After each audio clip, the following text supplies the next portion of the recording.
여러분, 구독, 좋아요 눌러주세요. 시청자 여러분 안녕하십니까? 비즈니스투데이 조은주입니다. 11월 18일 경제뉴스 전해드립니다. 국무총리실 산하 김해 신공항 검증위원회는 17일 김해 신공항은 상당 부분 보완이 필요하며 미래의 변화에 대응하기 어려워 근본적 검토가 필요하다고 밝혔습니다.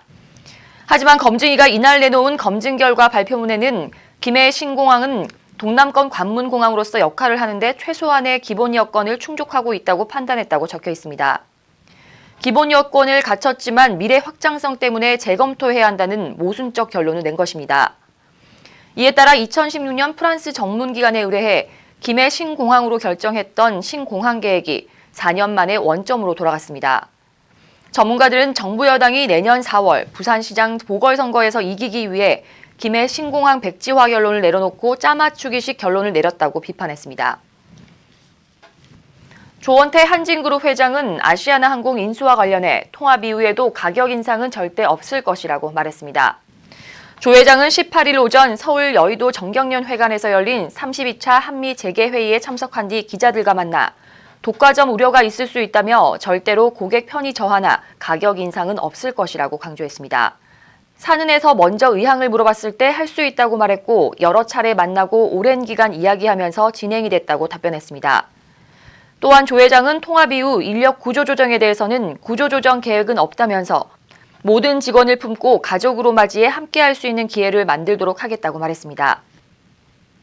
SK텔레콤 박정호 사장은 전 직원이 집, 회사, 거점 오피스 등 근무 장소에 구애받지 않고 자유롭게 일할 수 있는 워크 애니웨이를 추진한다고 발표했습니다. 18일 SK텔레콤에 따르면 박 사장은 지난 17일 서울 을지로 본사 스펙소울에서 워크 애니웨어, 일하는 방식 혁신을 주제로 1시간에 걸쳐 온 오프라인 타운홀을 개최했습니다. 이 자리에서 박정호 사장은 우리 근무와 소통 방식을 어떻게 발전시킬지 연구가 필요하다며 우리가 쌓은 데이터와 비대면 기술을 바탕으로 언제 어디서나 자유롭게 일하는 방식을 시도할 것이라고 말했습니다. 이어 박 사장은 공간적 제약을 벗어나는 시도 중 하나로 거점 오피스를 본격적으로 확대할 것이라며 이를 통해 새로운 조직 문화와 새로운 공간 활용 역량을 키우겠다고 답변했습니다. LG전자는 GS칼텍스와 손잡고 전기차 충전소 통합관리 솔루션 시범 서비스를 시작한다고 밝혔습니다. GS칼텍스는 18일 에너지 플러스 허브 론칭 행사를 열고 다가오는 전기차 시대에 맞춰 기존 주유소 공간을 재해석한 미래형 주유소의 모습을 소개했습니다. 양사는 기존 주유소에 350kW급 충전기 1대를 포함해 급속 충전기 총 4대, 태양광 패널, 디지털 사이니지, 전용 관제 시스템을 더해 미래형 주유소를 조성했습니다. 앞서 두 회사는 지난해 초 에너지 모빌리티 융복함 스테이션 조성을 위한 업무 협약을 체결하고 지속적으로 협업해왔습니다. 현대자동차그룹은 5, 60대 일자리 문제를 해결하기 위한 사회공헌 사업 굿잡 5060 참가자의 64.7%가 재취업에 성공했다고 밝혔습니다. 굿잡 5060은 5, 60대 신중년의 재취업 지원을 위해 기업과 정부, 공공기관 등 민관 사회적 기업이 협력해 작년 7월에 만든 일자리 창출 사업입니다. 굿잡 5060은 지난 9월까지 신중년 268명의 재취업을 지원해 취업률 64.7%라는 성과를 달성했습니다. 현대차 굿잡 5060은 2022년까지 1,000명에게 교육을 제공하고 500명의 재취업을 도울 계획입니다. LG유플러스는 최고의 한국 영화제로 꼽히는 제41회 청룡영화상의 후보작 상영제를 자사 모바일 서비스 채널을 통해 27일까지 독점 개최합니다. 제41회 청룡영화상은 총 18개 부분을 시상하며 LG유플러스 후보작 상영제에서는 최우수 작품상을 비롯한 수상 후보작들을 한 곳에서 감상할 수 있습니다. 청룡영화상 홈페이지 혹은 유플러스 모바일 TV 앱에서 청룡영화상 이벤트에 응모하면 선착순으로 후보작 VOD를 무료로 볼 수 있는 쿠폰을 받을 수 있습니다. LG유플러스 관계자는 한국 영화의 힘과 비약적인 발전을 확인할 수 있는 청룡영화상 후보작 상영제에 많은 관심 바란다고 말했습니다. 하이트진로가 패션 매거진 보그코리아와 컬러버레이션을 진행해 화보를 촬영하고 포스터 3종을 제작했습니다. 이번 콜라보레이션은 소주 브랜드 참이슬 모델인 아이유가 참여했으며 아이유는 이번 촬영에서 자신의 솔직한 모습을 보여줬다는 평가입니다.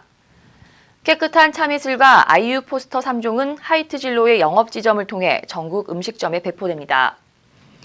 하이트진로 마케팅실 오성택 상무는 다양한 분야에서 다양한 방법으로 참이슬을 경험할 수 있도록 하겠다고 말했습니다.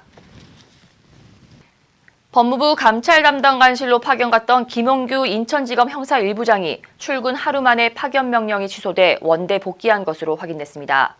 법조계에 따르면 법무부는 파견 온 김 부장검사에게 윤석열 검찰총장에 대한 대면 조사 업무를 맡겼고 김 부장검사가 무리한 감찰이라며 반대 취지 의견을 제시하자 즉각 파견을 취소한 것으로 알려졌습니다.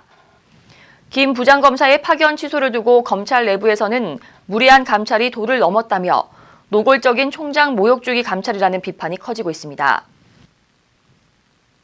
김봉현 전 스타모빌리티 회장이 마카오 공항에 억류돼 있던 자신의 횡령 공범을 빼내기 위해 현 정권 인사에게 로비를 했다는 정황이 담긴 문자 메시지가 있는 것으로 확인됐습니다.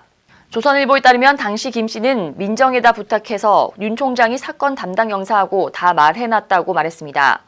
이는 청와대 민정수석실을 통해 윤 총경이 마카오를 관할하는 주 홍콩 영사관 영사에게 말해 김 전 이사를 국내 송환하지 않도록 조치를 해놨다는 취지로 해석됩니다. 지난 4월 체포된 김봉현 씨는 1,000억 원대의 횡령 사기 혐의 외에도 김 전 수원역의 기사를 도피시킨 범인 도피 혐의로도 지난 5월 수원지검에 의해 기소된 바 있는데 이 과정에서도 정권 인사들의 개입이 있었는지 추가 수사가 필요하다는 지적이 나옵니다. 뉴스를 마칩니다. 시청해주신 여러분 고맙습니다.